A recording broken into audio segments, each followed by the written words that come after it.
back at it. Yes, Tony. Sorry, how's it going? Hi, Landon. So obviously the tale of two halves away with not getting both scores on each side. What was the message to? What was the message to the team at halftime, and then overall, what's your take about their performance now with the second game underneath the system? What do you mean tale of two halves? Just with the goals? Just with the Oh, okay. I am unbelievably proud of how far they've come. That's a really good group of players they played against. Like, Trinity Rodman is like next level. It was actually really fun to watch her play. But for 30 minutes, absolutely battered them in the first half. Unlucky on the own goal. But when you have a player like Trinity, they can pull a play out of nothing, and they pulled a bunch of plays out that almost hurt us.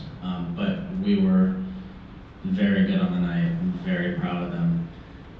Our build-out was excellent. Our pressing was much better than last week. We created a lot of solid opportunities. So the progress has been phenomenal. I really wanted them to win the game because they deserve it now. And it's unfortunate the way we conceded the goal, but I'm really happy with where the group's at. Yeah. Hey, Coach. Hey. Caitlin actually mentioned that she felt like there was a connectedness in this game. If you look at the stats too, you can see that possession was on your side, quality of passes was on your side. Do you feel like there's momentum building into the next few games from this? Definitely, and you can feel the belief coming.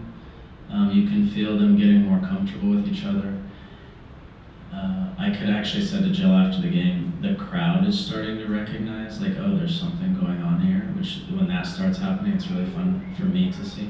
So, yeah, they can feel it. We can't get to a point where we're happy drawing at home, but given where we started 3 weeks ago, it's huge progress, and again, really proud of them. And they're starting to see all the work they're doing pay off, and so that's great. The only, the challenge now is we're just limited with bodies and options, and we're still trying to get full fitness. And so that's a challenge. That's why the last part of the game was difficult for us. But up to 75 or 80 minutes, I thought we were fantastic. Yeah. Last week, you spoke about balancing progress against the need to get immediate results, and you actually were quite harsh on yourself, saying you may have got it wrong. Now, with a week's more training and today, do you think you got the balance between immediate need for results and making the team progress closer to your own satisfaction today? I don't know. It's hard for me to say right now. I don't think anything we did tonight was pragmatic necessarily. I think they're just trying to play the way they're learning. And so at the end of the day, strip away results and the goals and all that, I have to be really proud of that. I told Westfall when she went in on the right to kind of stay home because we didn't want Trinity tracking back with her and then having tons of space to go the other way. And the first time the ball went to, I think, Mel or someone, she went bombing forward and tried to make a play. But at the end of the day, she's trying to be brave. I told them to be brave. She's being proactive, and they all are. They really want to go succeed and do things well. So I'm just really proud of them. They're making phenomenal progress. To directly answer your question, it's hard to know, but now we're 3 weeks in, and so now the pragmatism is training will teach you how to be pragmatic in certain moments in the training we do, but they're just getting better and better, so I expect each performance to build on the next, and then hopefully we're winning games, or we are up in games, and then the pragmatism will come in a bit more, but they're doing exactly what I want them to right now. How much easier does it make your job to have what I'm going to call a non-field general like Naomi Gurma on the field?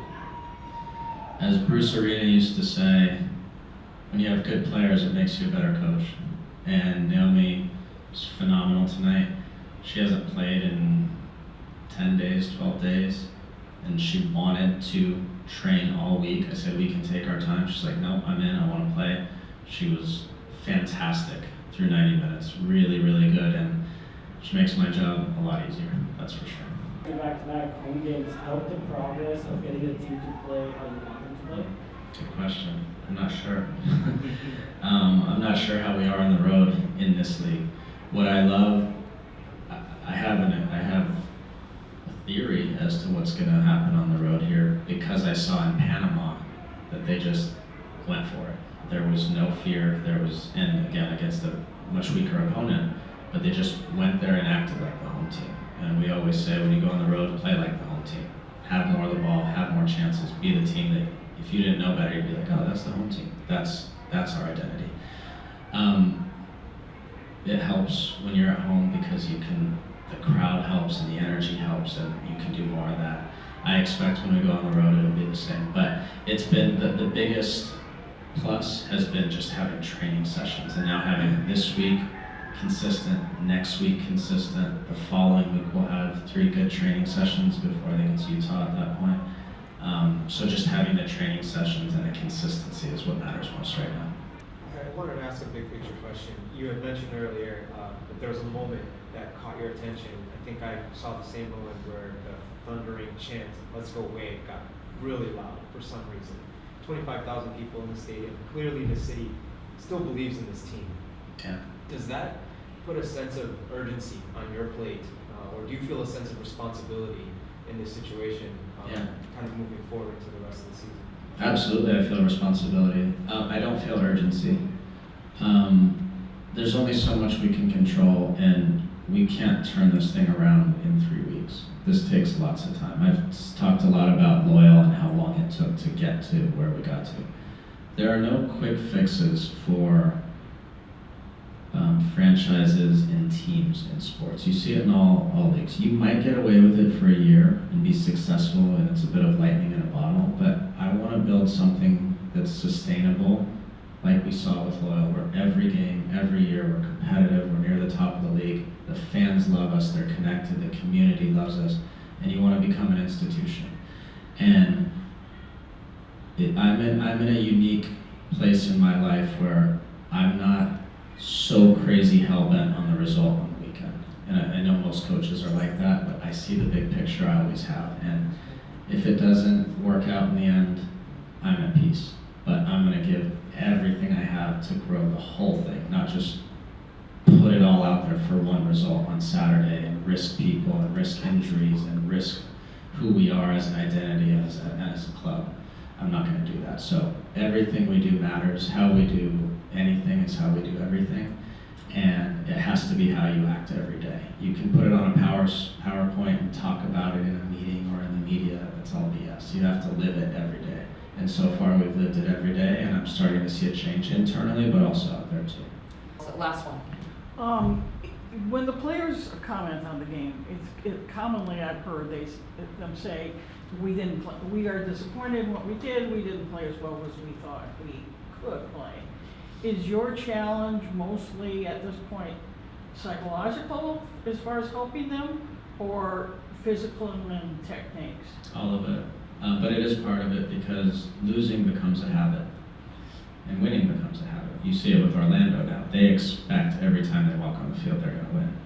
And there was a little bit of every time we stepped on the field, it's like, okay, here we go again. Tonight we kicked the ball off our own player into the net, and I could feel the energy in that moment, like, oh my God, here we go again. The luck's against us. My experience in soccer is you absolutely have to earn your luck by doing things the right way every day. And when you do, things start to change. Their energy, I think, right after that goal was down, but I think quickly they picked it back up and they just went back to what we do and started to believe it. And then a ball bounces around in the box and lands on Kristen's foot and we score. And so they deserve it now. I would say 3 weeks ago we didn't deserve a ball to fall our way there. Eventually it'll change, but we have to earn it. And they're well on their way to it. We're not quite there yet, but we're getting there. Good question. All right, thank you guys so much. Thank you. Thanks, All right, guys. we Have a great week. Happy Labor Day. Thank you.